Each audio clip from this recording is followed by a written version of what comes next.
Chapter number 1 की review exercise का question number 10 करेंगे। बहुत इंपॉर्टेंट क्वेश्चन है ये।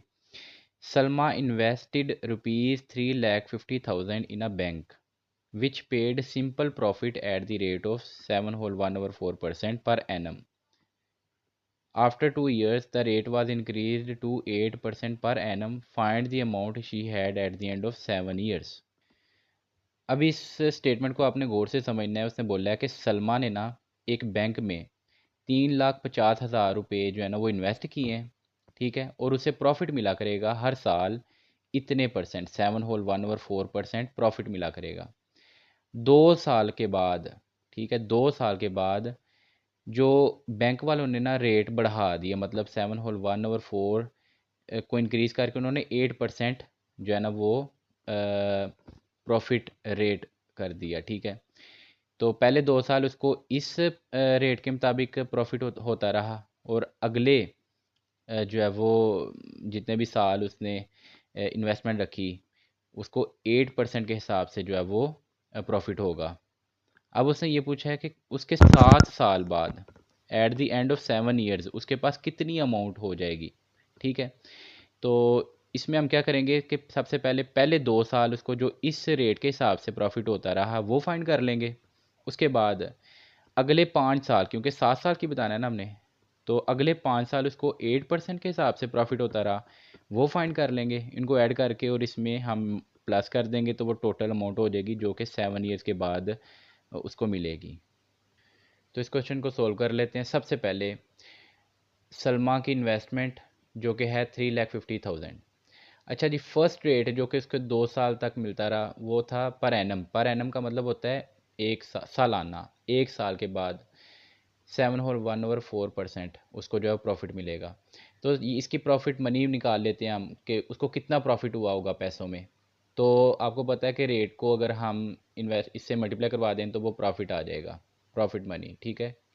तो 3,50,000 को मल्टीप्लाई करवा दें इसके रेट से, जो कि ये है, परसेंटेज भी साथ में लगेगा। तो इसको सोल्व कर लेते हैं। 7 4 × 28 + 1 29/4। परसेंटेज को ख़त्म करेंगे तो डिनोमिनेटर में 100 आ जाएगा, कटिंग कर लेंगे ज़ीरो ज़ीरोज़ की, और इसको कैलकुलेटर के ऊपर कैलकुलेट करेंगे तो वो ये आ जाएगा, और फाइनली हमें ये मिल जाएगा। तो इसका मतलब ये हुआ कि उसे 1 साल में इस रेट के मुताबिक जो है ना वो प्रॉफिट होगा 25,375। चूँकि उसको इस रेट के मुताबिक 2 साल तक प्रॉफिट होगा ना, तो हम इसको 2 से मल्टीप्लाई करवा देंगे, इसको 2 गुना कर देंगे। तो इसका मतलब ये हुआ कि उसके जो 2 साल प्रॉफिट होगा वो होगा 50,750। तो ठीक है, मतलब जो इस इन्वेस्टमेंट पर उसको पहले 2 साल प्रॉफिट हुआ वो कितना हुआ, 50,750। अब हमने क्या करना है दोबारा से, अब हमने अगले 5 सालों के लिए जो रेट बढ़ गया था 8% पे, इसकी जो प्रॉफिट है ना वो फाइंड आउट करनी है, ठीक है। तो दोबारा से अब हम क्या करेंगे, सलमा की इन्वेस्टमेंट कितनी थी, वो तो यही रहेगी ना, 3,50,000। अब क्या है कि प्रॉफिट रेट बढ़ गया है 8% पे, ठीक है। तो अब पहले हम प्रॉफिट मनी निकाल लेंगे कि 8% का प्रॉफिट कितना होगा इस इन पैसों के ऊपर। उसके लिए हम क्या करेंगे, रेट को इससे मल्टीप्लाई करवा देंगे, 3,50,000 से मल्टीप्लाई 8%। परसेंटेज को ख़त्म करेंगे तो आ जाएगा डिवाइड में 100, 100 की कटिंग हो जाएगी तो, और मल्टीप्लाई करवाने के बाद हमें जो है वो फाइनल आंसर मिल जाएगा 28,000। इसका मतलब ये हुआ कि 8% के हिसाब से उसको पर एनम 1 साल में जो प्रॉफिट होगा वो क्या होगा, 28,000। तो ये 1 साल का प्रॉफिट है, क्योंकि उसने 5 साल तक ये प्रॉफिट जो है वो उसको मिलता रहेगा। तो हम क्या करेंगे, अगले 5 साल का जो प्रॉफिट है वो निकाल लेंगे। वो क्या होगा, इसको 5 गुना कर दें, 28,000 को 5 गुना कर दें तो उसके 5 साल का प्रॉफिट हमें मिल जाएगा। तो वो क्या होगा, 28,000 मल्टीप्लाई 5 वो होता है 1,40,000। अब यहाँ पर जो है ना वो हमें उसके 5 साल का प्रॉफिट भी मिल गया है। तो उससे पहले 2 साल का जो प्रॉफिट हुआ वो है 50,750, और अगले 5 साल का जो प्रॉफिट हुआ वो हुआ 1,40,000, ठीक है। अब जो उसे टोटल प्रॉफिट हुआ 7 साल तक जो प्रॉफिट हुआ वो कैसे फाइंड होगा, वो इन दोनों को प्लस कर देंगे।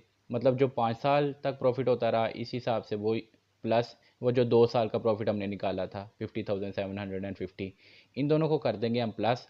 तो उसे जो टोटल 7 साल तक प्रॉफिट हुआ, टोटल प्रॉफिट वो होगा 1,90,750, ठीक है जी। तो ये 7 साल का प्रॉफिट आ गया। अब क्वेश्चन में उसने बोला हुआ find the amount she had, कि वो अमाउंट जो उसके पास अब 7 साल बाद होगी वो क्या होगी। तो उसके लिए हम क्या करेंगे कि वो जो उसकी इन्वेस्टमेंट थी उसमें उसकी प्रॉफिट को ऐड कर देंगे। ठीक है, ये उसकी इन्वेस्टमेंट थी और ये उसको 7 साल तक प्रॉफिट हुआ, इन दोनों को ऐड करेंगे तो ये है वो अमाउंट जो कि उसके 7 के साल के बाद उसके पास होगी, 5,40,750। ये वो अमाउंट है जो कि सलमा के पास 7 साल के बाद होगी इन्वेस्टमेंट समेत। तो इस तरह से ये क्वेश्चन होगा।